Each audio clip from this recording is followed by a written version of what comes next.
The push is on to lift the darkness and shed light on suicide prevention by having really frank conversations about it to make sure no one else is hurt by this. Yeah, magician and activist Anthony Grupido speaks to schools and groups throughout the year to make sure people know there is help out there. And he also does a bit of magic to keep the message fun and really light at the same time. And we thank you for joining us. Yeah, I'm really excited to be here. And a large part of the presentation covers words. You know, abracadabra means what I speak is what I create. It's a word that everyone knows how to say by age 5, but a lot of people don't know what it means or where they even learned it from. So when we think about that, what I say is what I create, meaning think and say positive things, right? Yeah. It really makes a difference. Everything that you say creates something. Most of those things are images in people's heads of their self-worth, of your self-worth, and of other people's self-worth. And we want to mention that you yourself have dealt with your own battles, as so many people who are watching have had as well. And that's part of the reason that you're doing what you're doing. The mental health piece is really critical to you. Yes, it's, you know, I built this presentation, The Magic of Hope, to share my experiences and to open up about my struggles with self-harm and being a suicide attempt survivor.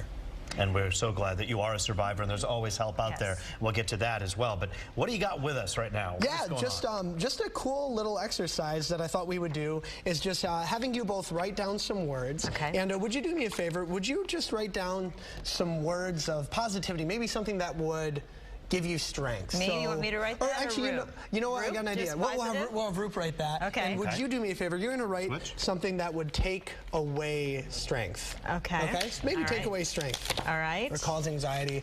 And by the way, while we're doing this, there is a walk that's coming up on Friday that we're going to tell you about as well in Sanilac County. You're going to be a part of it. We're going to be doing a presentation there as well. We'll put the information up at the end of this. Okay.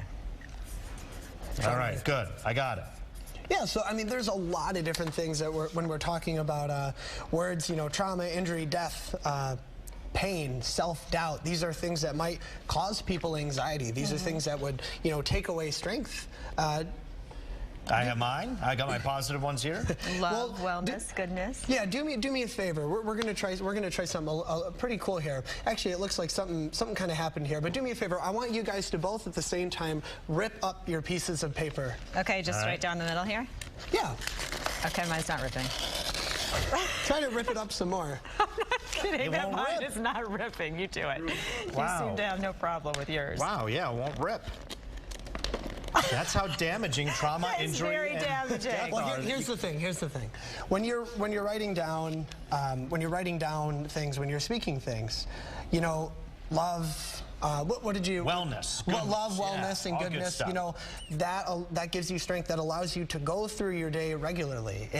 But when you take away strength from people, when you say words that are negative, when you take that strength away, whether it be trauma, injury, death, whether it's self-doubt, it might make it hard to rip that piece of paper in half to go about your day regularly. Stuff. Yeah, you're right. that's You can't really even hard. rip. It's an unrippable piece of paper.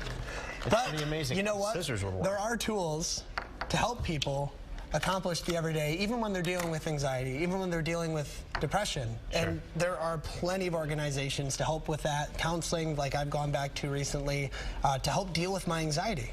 Well, you've done a great job teaching other people how they should handle all of that happens in our lives. We all have dealt with it. It is coming up, of course, this weekend. On Friday, there's a walk at 5:30 p.m. at Maple Valley ISD. That's in Sandusky, Michigan. You're going to be at the walk, and we thank you so much for spreading your wonderful message. Yeah, I'm really excited. I appreciate Thanks for joining us so much. Thanks, Anthony. Well,